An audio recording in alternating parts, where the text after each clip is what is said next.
Abra no Evangelho de Marcos, capítulo 4, 26. A palavra do Senhor diz assim: Ele prosseguiu, dizendo: O reino de Deus é semelhante a um homem que lança a semente sobre a terra.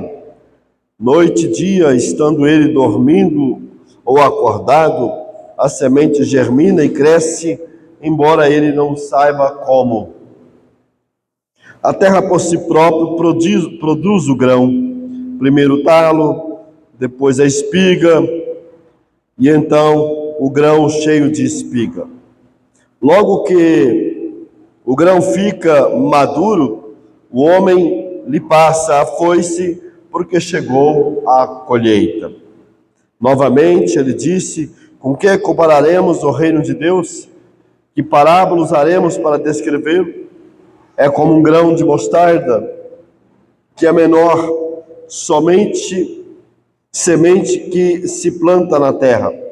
No entanto, uma vez plantado, cresce e se torna a maior de todas as hortaliças, com ramos tão grandes que as aves do céu podem abrigar-se à sua sombra. Com muitas parábolas semelhantes, Jesus lhes anunciara a palavra, tanto quanto podiam receber. Não lhes dizia nada sem usar alguma parábola. Quando, porém, estava a sós com os seus discípulos, explicava-lhes tudo. Pai bendito, pedimos que o Senhor fale conosco nessa noite. E que a Tua palavra cumpra o propósito, Senhor, dela. Que a Tua palavra cumpra a missão dela, Senhor, que é nos ensinar, que é nos repreender, que é nos corrigir e educar na justiça. Amém, irmãos, pode se assentar. O texto que lemos foi Marcos 4, do 26 ao 34. E o título da minha reflexão hoje é o crescimento do reino de Deus. O crescimento do reino de Deus. É uma continuação da última parábola que eu preguei, que foi a parábola do semeador. Na parábola do semeador, nós aprendemos que o semeador, ele sai semeando, lançando a semente. E ele encontra pela frente 4 tipos de terreno, ou 4 tipos diferentes de solo. O primeiro solo é o solo pisado. É aquele solo onde as pessoas caminham por ela. E porque o solo é pisado, a semente não penetra nesse solo. Aí vem as aves, que nesse texto representa Satanás, e rouba essa semente. São aquelas pessoas que ouvem a palavra, mas o inimigo entra na cabeça dela e rouba aquela palavra, e a palavra não tem tempo de frutificar na vida dela. O segundo solo, que a semente cai, é uma terra aparentemente fértil. Então a semente começa a crescer. Mas existe rocha no fundo desse solo, e por causa dessa rocha, a semente não consegue sobreviver. As raízes, que são espécies de canudo, que chupa a água do solo, não tem força para fazer isso, e então aquela semente morre. São aquelas pessoas que ouvem a palavra, se entusiasmam com a palavra, ficam alegres com a mensagem, acham que a mensagem faz sentido, que tem alguma coisa a ver com a vida dela, mas quando começa a vir o sol quente, que aqui no texto representa perseguições e tribulações, ela morre por falta de força. O terceiro solo é aquele solo que a semente cai entre os espinhos. Ela começa a crescer, ela começa a expandir, só que ela está concorrendo no solo junto com os espinhos. E o espinho, por ser mais forte, estaria mais tempo, acaba roubando os nutrientes e ela então morre por falta de força. No texto que nós lemos, os espinhos representam o materialismo, a preocupação financeira, representa as coisas desse mundo, né? Vamos dizer assim, de forma geral, os entretenimentos, as amizades, né? Essas coisas que não permitem que essa semente cresça e dê fruto. E então, nós falamos de um quarto solo, que é o solo fértil. A semente cai, ela germina, ela cresce, ela dá fruto, 30, 60 e 100 por um. Então, essa parábola do semeador, o foco dela está na responsabilidade do semeador, daquele que semeia a semente, daquele que distribui a semente. Mas a parábola da semente, que é a que eu li hoje com vocês, o foco já não está tanto na semente, no semeador, mas o foco está na soberania de Deus, porque o semeador vai semear, o semeador vai distribuir a semente, mas não cabe a ele fazer essa semente produzir, não cabe a ele fazer essa semente dar fruto. Então ele vai começar a depender da ação divina, do poder de Deus, para que essa semente produza fruto. E na parábola da mostarda, o que nós observamos é que essa mostarda, que é a semente menor que eles conheciam na época, ela é pequenininha, mais ou menos 1 milímetro a 2 milímetros, essa sementinha cresce e alguns tipos de mostarda podem chegar até 2 metros de altura. E nesse texto fala que ela cresce mais do que as outras hortaliças e os próprios pássaros, né, podem fazer ninho nessa mostarda, representando assim o crescimento do reino de Deus, que começa pequenininho, mas que se expande extraordinariamente. Então, a palavra da semente e a palavra da mostarda, ela é um complemento da palavra do semeador. Elas precisam ser estudadas basicamente em conjunto.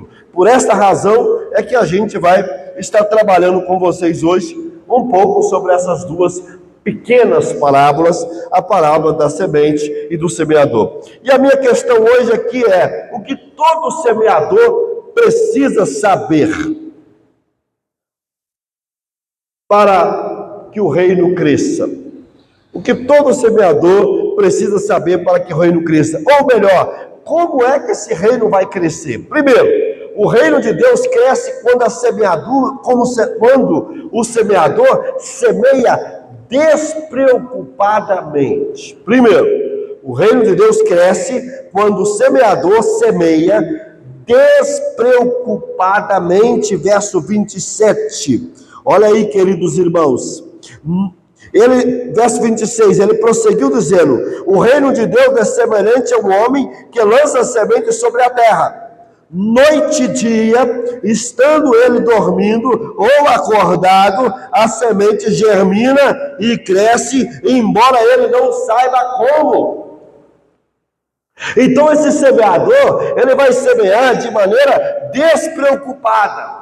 Ele vai sair semeando, sabendo que não compete a ele o crescimento daquela semente, sabendo que não compete a ele fazer aquela semente dar fruto, mas ele tem essa missão de semear. Como na parábola do semeador, nós somos semeadores e somos responsáveis para semear a palavra de Deus nesse mundo. E nós não temos que ficar preocupados: será que aquela pessoa vai ouvir a palavra? Será que aquela pessoa vai entender o evangelho? Será que aquela pessoa vai absorver essa palavra? Será que aquela pessoa vai se quebrantar diante dessa palavra? Eu falei de maneira tão linda, eu falei de maneira tão entusiasmada, eu orei tanto antes. Não é a minha preocupação saber se aquela palavra vai crescer ou não vai crescer. Eu tenho que sair semeando despreocupadamente.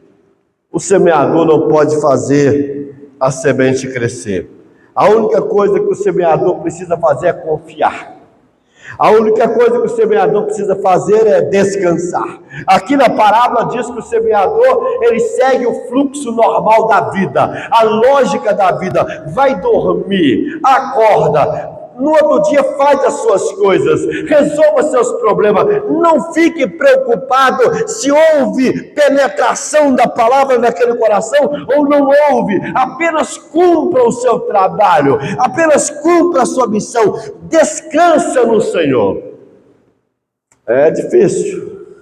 A gente acha que a palavra tem que dar resultado. Eu prego aqui, eu quero resultado. Eu prego aqui, eu quero ver vocês mudando de vida. Mas o Senhor está dizendo para mim: vai dormir, vai descansar. Não se preocupe com aquilo que não é preocupação sua. Não tente controlar o que não é da sua competência. Nunca me esqueço, quando eu era seminarista, e nós tínhamos uma igreja na Santos Dumont. Eu era seminarista de uma igreja, tinha um salão na Santos Dumont e o outro ali perto da Praça 7. E eu então era responsável pelo culto da terça-feira e eu tinha que pregar. E aí chegou um diácono velho da igreja, experiente, e me disse: quem vai pregar hoje? Eu disse: sou eu. Ele falou: posso conversar com você? Eu falei: pode. Tem como você mudar seu jeito de pregar? Tem como você mudar seu estilo? Porque eu trouxe minha mãe, eu trouxe meus irmãos, e esse jeito seu vai assustar eles não vão querer te ouvir. E eu, naquele momento, eu era seminarista batista, mas eu tinha acabado de sair da igreja presbiteriana renovada.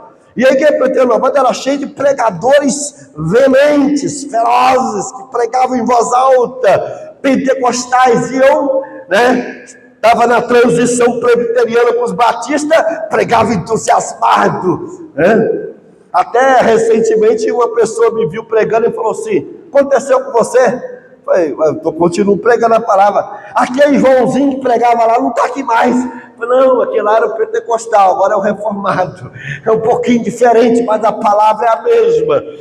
E eu então naquele dia falei para o cara: beleza, tranquilo. Fui para o púlpito pregar e não mudei nada. Preguei do mesmo jeito que eu pregava, falando alto, gritando e mexendo, aquela coisa toda. E aí, acabou o culto, ele foi me procurar e disse: obrigado, porque você não mudou nada. Porque eu vi minha mãezinha chorando durante a pregação.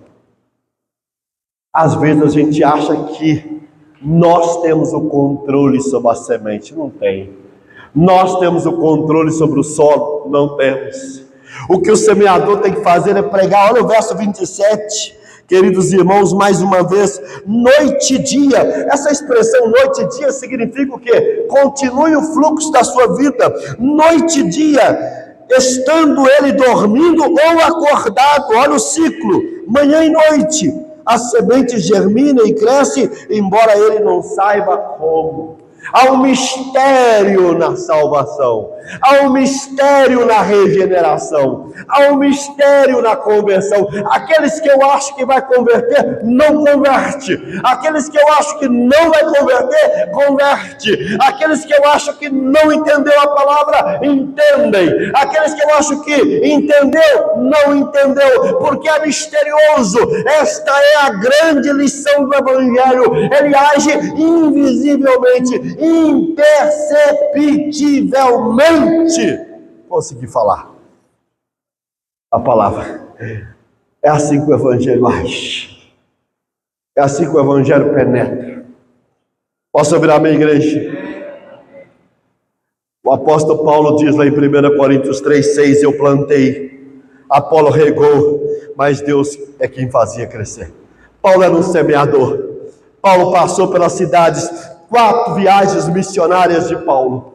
Ele passou por todos os lugares pregando. Alguns lugares havia mais fruto, outros lugares havia menos frutos, outros lugares ele saía apedrejado, outros lugares ele saía fugido, mas ele era o semeador que saiu a semear. Nós temos, amados irmãos, que acreditar no poder de Deus para fazer a sua obra. Mas em segundo lugar, o reino de Deus cresce quando o semeador confia no poder da semente para frutificar. Em primeiro lugar, o reino de Deus cresce quando o semeador semeia despreocupadamente. Segundo lugar, minha tese, quando é que o reino de Deus cresce? O reino de Deus cresce quando o semeador confia no poder da semente para frutificar. E aqui tem uma palavra interessante para vocês meditar nela. Olha o verso 8. A terra por si própria produz o grão. O grego aqui é interessante. Sabe qual que é a palavra grega que está usada aqui para a terra por si próprio? A terra por si própria produz o grão. A palavra grega aqui é automate, da onde vem a nossa palavra automático. O que o texto está querendo dizer é o seguinte: a terra automaticamente produz o seu fruto. Automaticamente. Ele está falando que existe um poder inerente ali. Ele está falando que existe um poder inerente naquele lugar. Nós temos que acreditar, queridos irmãos, no poder dessa semente que vai automaticamente crescer, automaticamente produzir, automaticamente frutificar. Nós temos que semear e acreditar que automaticamente, esse automaticamente não significa isenção da direção de Deus. E aqui eu prefiro pensar que ele está falando que a palavra de Deus, ela tem em si mesmo o poder de germinar, de frutificar, de multiplicar, de regenerar e de crescer. Posso ouvir amém? A terra por si mesmo produz o grão. A terra por si mesmo, a ação da terra, da semente com a terra, vai produzir esse grão. Há um crescimento automático. Eu gosto daquele texto de Hebreus 4:12, pois a palavra de Deus é viva e eficaz, mais afiada que qualquer espada de dois gumes. Ela penetra ao ponto de dividir alma e espírito, juntas e medulas, e é apta para julgar os pensamentos e intenções do coração. Ou seja, a palavra de Deus, ela é viva, ela produz vida, e ela é eficaz porque ela produz o que ela prometeu produzir. A terra, em contato com essa semente da palavra de Deus, vai gerar o fruto, vai produzir o fruto. O semeador tem que semear, deixa que a palavra faz o resto. E aqui eu tenho que lembrar lá Martinho Lutero. Martinho Lutero perguntaram a ele: o que você fez? Eu não fiz nada, eu só preguei, eu só ensinei, eu só escrevi a Bíblia, a palavra de Deus. O resto ela fez sozinha. Eu não fiz a reforma da Alemanha. Eu não fiz a reforma do mundo. A palavra de Deus fez tudo por si só. Nós temos que semear a palavra e confiar. Posso ouvir amém? De que a palavra de Deus por si só vai gerar fruto, a palavra de Deus por si só vai transformar a vida. Paulinho vai dizer em Romanos 1,16: não me envergonho do Evangelho, porque é o poder de Deus para a salvação de todo aquele que nele crê, primeiro do judeu, depois do grego. O Evangelho é o poder de Deus, é o dinamite de Deus. Só Ele é capaz de transformar, libertar, produzir o resultado. Não é a teologia coach, não é a teologia da prosperidade, é o Evangelho de Deus. E a essência desse Evangelho é Jesus Cristo, aquele que encarnou, que viveu entre nós, que morreu, que ressuscitou, que foi assunto ao céu e que vai voltar. Essa é a essência do Evangelho. Ou a palavra de Deus faz o seu trabalho, ou nós não vamos ver resultado nenhum. Existe um automatismo no processo da semente com a terra. Existe um automatismo no processo da semente com o coração humano. Existe um automatismo no processo da semente com a alma do ser humano. Isaías 55:11 disse, olha o que diz lá: assim também ocorre com a palavra que sai da minha boca. Ela não voltará para mim vazia, mas fará o que desejo e atingirá o propósito para qual eu a enviei. Ela não voltará vazia, mas fará o que desejo e atingirá o propósito para o qual eu enviei. A palavra de Deus não volta vazia, e possa ouvir amém.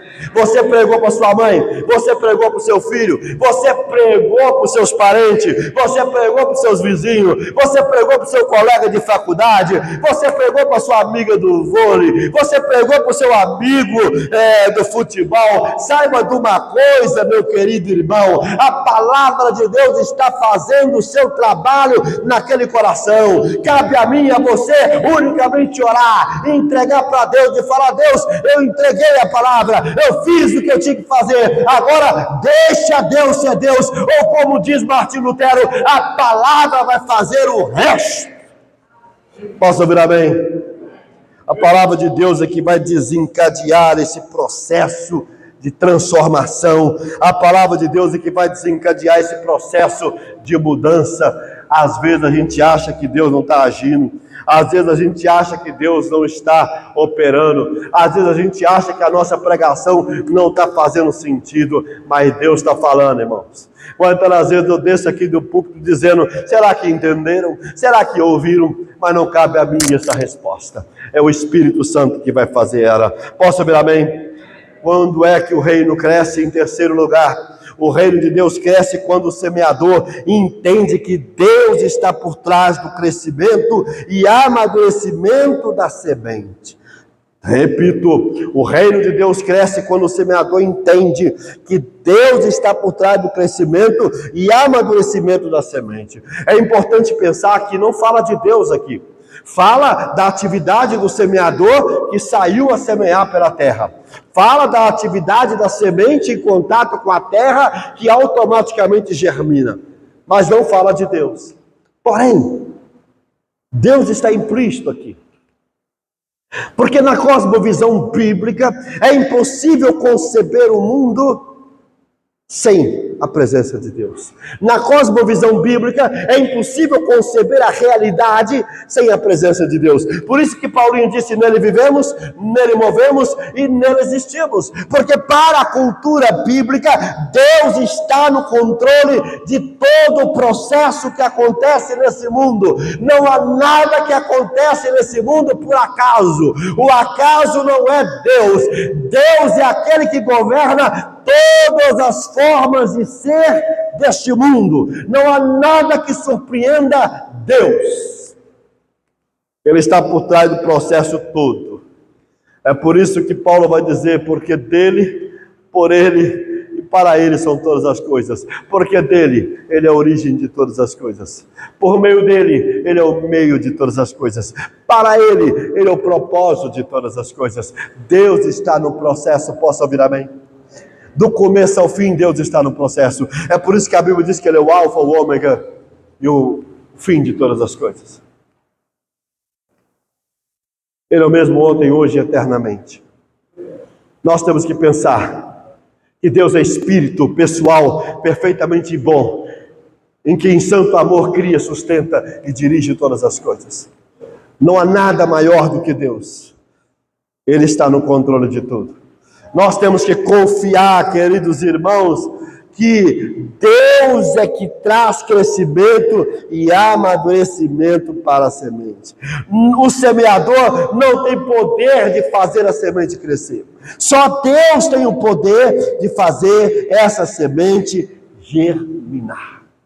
Deus interfere no clima. Deus interfere na terra quando Ele quer fazer as coisas acontecerem. Quando Deus quer fazer as coisas acontecer, Ele mexe todas as coisas. Jonas quis fugir de Deus. Deus foi lá e mexeu na tempestade. Deus mexeu no oceano. Deus mexeu no grande peixe, para que o grande peixe engolisse Jonas. Deus estava no controle do processo. Eu vou fugir de Deus. Eu não quero germinar. Eu não vou dar fruto. É impossível a semente dizer: eu não vou frutificar. Porque Deus é que está por trás de todo o processo. Abrindo aspa, os irmãos viram aí essa semana uma baleia engolindo um pescador, né? Isso é muito engraçado. Aconteceu essa semana. Ela engoliu e vomitou rapidinho. Pensou, nossa, que comida indigesta, né? Então, não gostou do oblá, não sei se ele era venezuelano, não lembro mais. Chileno, né? Acho que ele não gosta de chileno, não. A baleia. E cuspiu ela, né? Alguns estudiosos dizem que provavelmente ela confundiu com um cardume, por isso ela foi e abocanhou ali no meio do oceano. Deus está no controle de todas as coisas, queridos irmãos. Deus está no controle do processo da sua vida, amém? Do começo ao fim. Não há nada que acontecerá na sua vida por acaso. Na sua casa, na sua família, no seu casamento, no seu trabalho. Saiba que Deus está no processo. Não existe processo causado pelo acaso. Não existe processo causado independente de Deus. A mão dele está cuidando de tudo. Às vezes você não está entendendo o que Deus está fazendo agora. Às vezes você não está entendendo como Deus está agindo, mas ele está no processo. Talvez José não tivesse entendido as lutas que ele passou, ser julgado no calabouço, ser vendido para os filisteus, cair na casa de Potifar, cair na cadeia, mas quando ele chegou lá em cima, no topo do governo do faraó, ele disse, não foi vocês que me colocaram aqui, foi Deus. Talvez a priori você não entenda o que Deus vai fazer. Talvez a priori você não entende essa luta que você está passando. Talvez a priori você não entende porque essa porta está fechada. Mas eu quero dizer uma coisa para você. A posteriori você vai entender que sempre foi Deus. O que nós vemos nesse texto é Deus por trás do processo. E o crescimento aqui acontece em 3 estágios, né? Olha aí para os irmãos verem. Por favor.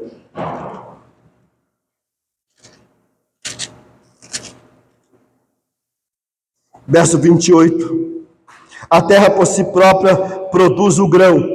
Primeiro o talo, ou como diz algumas traduções, primeiro produz a erva.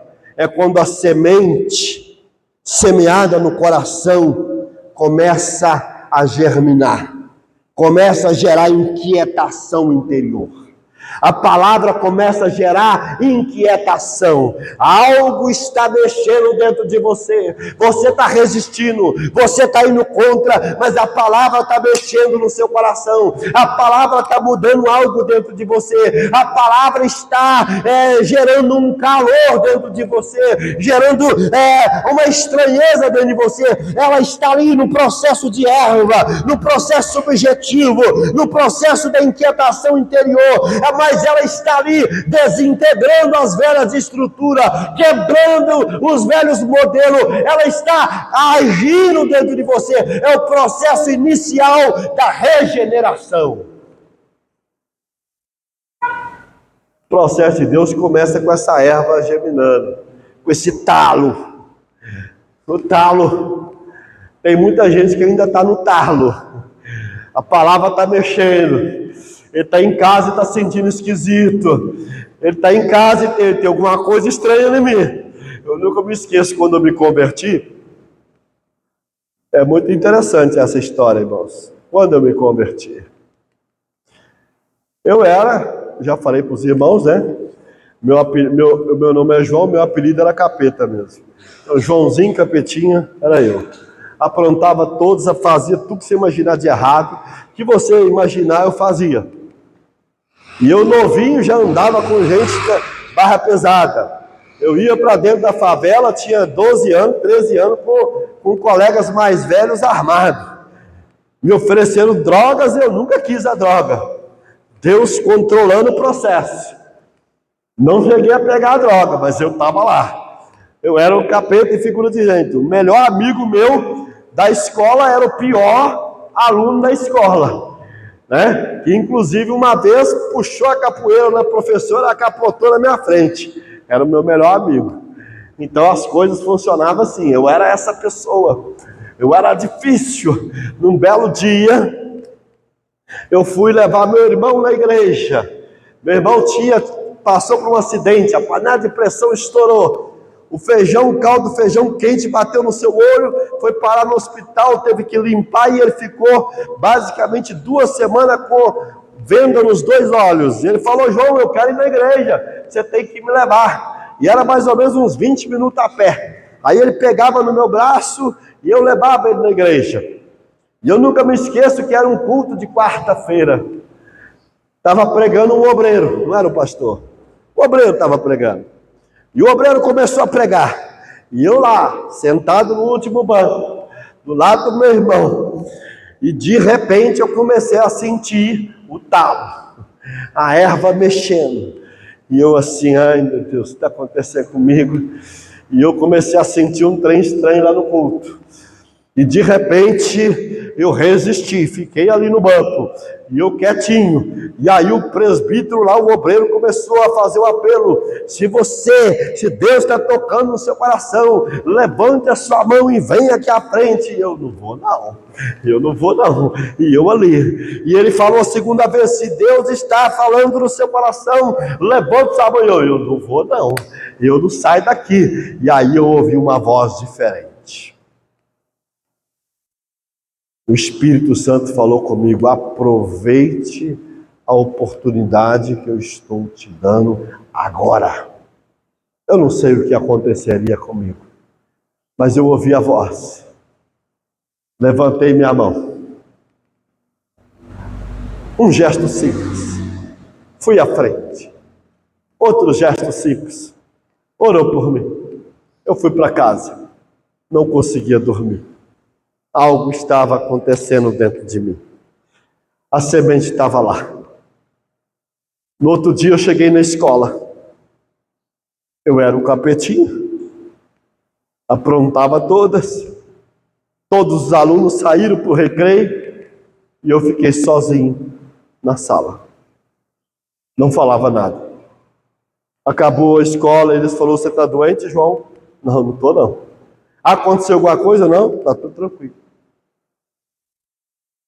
No outro dia, a mesma coisa, e eu lá. Não sabia o que estava acontecendo comigo. Eu não conseguia brincar. Eu não conseguia falar com os meninos. E eu ficava no meu canto. No terceiro dia eu cheguei com a Bíblia. Eles saíram e eu fiquei lendo a Bíblia. Eles falaram: agora entendi tudo. Você agora é crente? Eu falei: sou.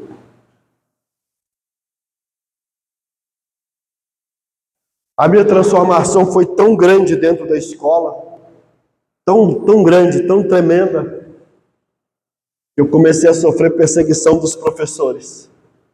Professores começaram a dizer assim na frente dos alunos: cuidado com o Joãozinho, porque ele vai levar vocês para o mesmo caminho que ele. As pessoas não entendiam porque eu tinha mudado daquele jeito. Não foi pastor, não foi curso de doutrina, porque eu não tinha feito nenhum ainda. Não foi curso de regras morais da igreja, porque eu não tinha feito nenhuma até aquele momento. Era a palavra de Deus mexendo dentro de mim. Amados irmãos, começa ali. A erva, o talo. Depois ele diz que depois do talo vem a espiga. O talo vem a espiga. Se o talo ainda é aquela coisa inexpressiva, se o talo ainda é aquela coisa que não tem visibilidade, agora a espiga todo mundo está vendo. As pessoas do lado estão percebendo. Olha, tem uma espiga ali. Algo aconteceu ali. É aquele momento que a sua experiência começa a extravasar de dentro para fora. A sua experiência começa a extravasar para fora e as pessoas em volta começam a perceber: tem algo diferente nessa vida. Essa moça não é mais a mesma. Esse rapaz não é mais o mesmo. Esse menino está diferente. Algo aconteceu nele. E aí vem o terceiro estágio. Diz aqui: o grão cheio de espiga, começa a vir um fruto. O grão cheio de fruto. Primeiro, a erva, o talo. Algo acontece na minha alma. Depois, vem a espiga. As pessoas começam a ver algo acontecendo ali. Depois, ela percebe o fruto. Deus está no processo. Quem sou eu para dizer se a palavra está fazendo algo no seu coração? Quem sou eu para negar que a palavra possa fazer algo no seu coração? Mas quando a palavra de Deus começar a germinar e agir, todo mundo vai ver visivelmente a espiga. Visivelmente vai colher os frutos, porque você jamais será o mesmo. O que o texto está querendo dizer é que é Deus que está por trás do crescimento e do amadurecimento. Olha o início do verso 9. Logo que o grão fica maduro, esse grão vai amadurecer. E na hora que ele amadurecer, vai passar a foice, vai colher esse fruto. É isso que a palavra está dizendo. Amados irmãos, como semeador, cabe a nós semear a palavra, confiar no poder da semente em contato com essa terra, que automaticamente gera fruto, e entender que Deus está por trás desse processo. Posso ouvir amém? A erva revela o processo inicial da regeneração. A espiga revela o momento da conversão externa, quando as pessoas começam a ver mudança de comportamento. Mas o grão revela o fruto do arrependimento na sua vida. Eu acho que é uma boa forma de pensar esse texto. A erva, a regeneração. A espiga, a conversão, é o elemento externo da regeneração, mudança comportamental. E o grão é o fruto de arrependimento, de mudança de vida. Aprendemos aqui, irmãos, que a maturidade do grão fala da perseverança de Deus na sua vida. A maturidade desse grão, a ponto de já ser colhido, fala da perseverança de Deus. Deus não desistiu dessa semente que é você, amém? Se você está aqui, foi porque Deus perseverou no seu projeto, Deus perseverou na sua obra, Deus perseverou na sua vida, Deus fez com que aquela erva, aquele talo, aquela espiga e aquele grão amadurecesse e germinasse e desse muitos frutos. Essa é a obra de Deus na nossa vida. Regeneração, o talo, a espiga, o elemento externo da conversão que aparece para todos. O grãos, os frutos dessa obra de Deus na sua vida. Na palavra do semeador, diz lá que ele vai gerar 30, 60 e 100 por um. Deixa eu falar uma coisa para você. Você quer saber qual é a chave do verdadeiro discípulo? É os grãos maduros, é o fruto. O discípulo que não dá fruto, não teve ainda a experiência da conversão. Porque a conversão vai gerar em nós frutos. Tanto frutos de conversão, de mudança de vida, como frutos de trabalho no reino de Deus. É assim que o discípulo é identificado. Em quarto lugar, e aqui eu dou um pulozinho aí na parábola da mostarda. Quando é que o reino cresce? Essa é a minha tese. O reino de Deus cresce quando o semeador não ignora os pequenos começos. Olha o que diz aí o verso 30, queridos. Novamente ele disse: com que comparemos o reino de Deus? Que a parábola usaremos para descrevê-lo? É como um grão de mostarda, que é a menor semente que se planta na terra, e aqui ele está falando da menor semente conhecida pelos agricultores da época. No entanto, uma vez plantado, cresce e se torna a maior de todas as hortaliças, com ramos de grandes, tão grandes, que as aves do céu podem abrigar-se à sua sombra. Há até quem diga que algumas dessas mostardas podem chegar até 3 metros. Mas na minha pesquisa eu vi que 2 metros era o que mais se observou. A média, 1 metro de altura. O profeta Zacarias diz assim: não despreze os pequenos começos. O que o texto está querendo dizer é que o reino de Deus vai começar pequeno. A sua experiência com Deus é pequenininha. O grão de mostarda tem mais ou menos 1 milímetro a 2 milímetros. Começou pequenininho. Mas esse grão de mostarda, aonde ele vai estar amanhã? Teve um pastor que ele foi pregar numa igreja no Espírito Santo. E aí, quando ele foi pregar na igreja no Espírito Santo, ele hospedou na casa de um senhor. Por acaso, esse senhor, se não me falha a memória, se eu não estiver errado na minha história, o Hernandes Dias Lopes, quando era novinho, morou na casa dele. E aquele pastor presbiteriano, curioso, me fala do Hernandes Dias Lopes. Ele disse, olha, aquele menino não ia dar nada. No máximo seria um pastorzinho meia boca por aí. É o máximo que eu acho que ele daria. Olhando para a cara do Hernandes Dias Lopes, Hernandes ia ser um pastorzinho meia boca por aí. Ninguém de nós imaginaria que hoje o Hernandes Dias Lopes seria conhecido como o maior pregador que existe hoje no Brasil. Aquele homem viu a semente no seu comecinho. Hoje, onde está ele? Eu estava vendo hoje ele numa conferência nos Estados Unidos, Stanford, numa conferência de pastores e líderes. E havia muitos pastores brasileiros, parece que era uma conferência de pastores brasileiros nos Estados Unidos. Não entendo porque os pastores brasileiros vão para os Estados Unidos fazer conferência lá, mas estava lá. Entre eles, estava assim na primeira fila, eu fiquei olhando assim o vídeo, e na primeira fila estava aqui o pastor da igreja central aqui no Luxemburgo. Estava ele lá na primeira fila. Quem seria o preletor da noite? Hernandes Dias Lopes. Hoje conhecido no Brasil e fora do Brasil. Quem pode dizer que essa semente não vai dar em nada? Quem pode dizer que essa semente não vai chegar a lugar nenhum? Às vezes aqui está, nesta igreja, um missionário que vai ser conhecido no mundo inteiro, um pastor que vai ser conhecido no mundo inteiro. Quem somos nós para julgar? O reino de Deus, ele começa pequeno. Posso ouvir amém? O reino de Deus começa como a semente da mostarda. É assim que funciona o reino de Deus. A coisa começa pequena, a coisa começa no berço. Quem poderia imaginar o crescimento da igreja como ele aconteceu na história? Quem poderia imaginar que o reino de Deus chegaria aonde nós estamos hoje? Grandes resultados começam de pequenos começos. Quantas pessoas aqui começaram a sua empresa pequenininha? Não é assim? A empresa pequenininha.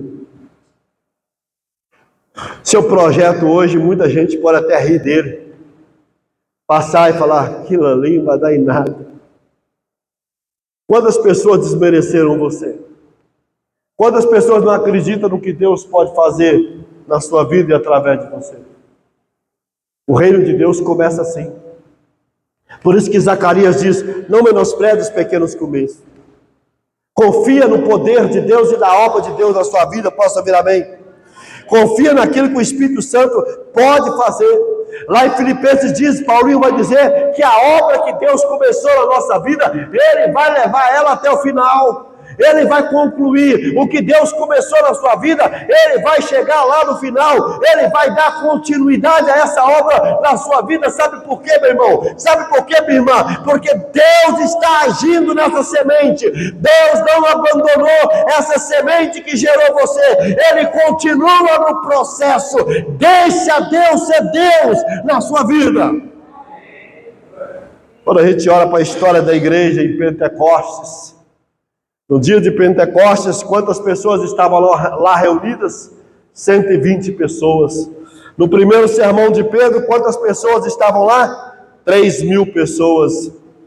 Em Atos capítulo 4, verso 4, essas 3.000 foram para 5.000 membros. Em Atos 5,14, já nem fala mais em 3.000 e 5.000, diz assim, uma multidão agregada à igreja.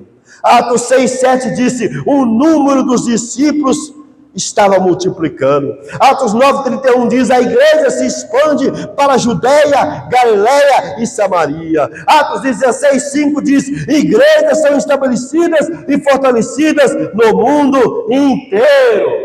Tudo tem um começo. Quantos tentaram acabar com o cristianismo?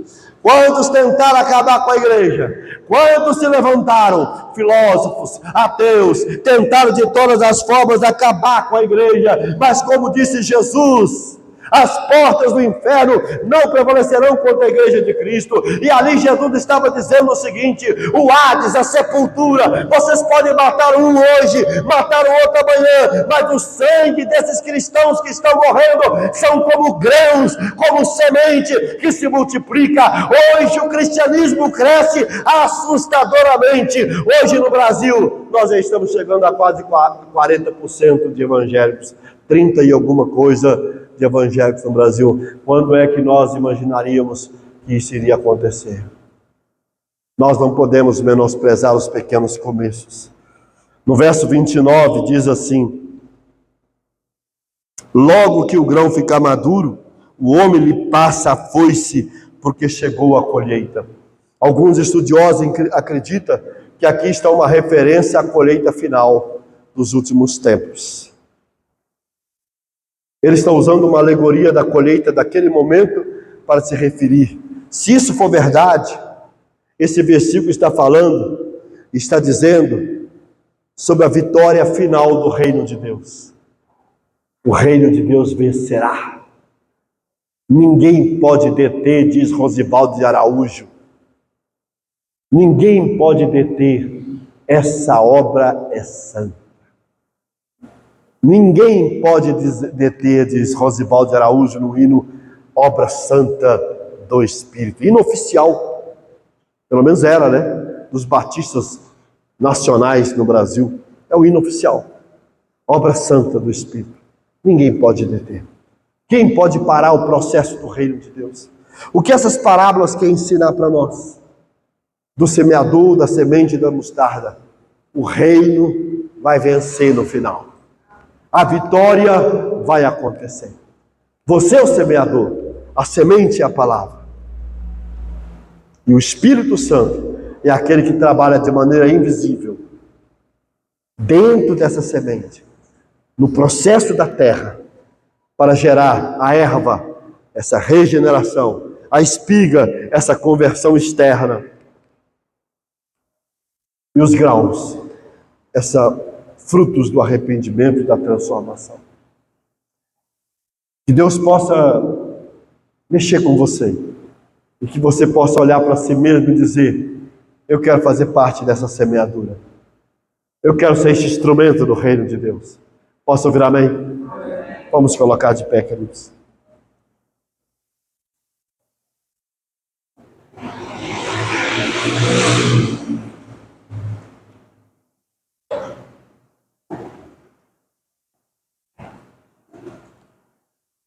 Fecha os teus olhos. Aleluias. Querido Deus e Pai, Tua palavra nos mostrou hoje com clareza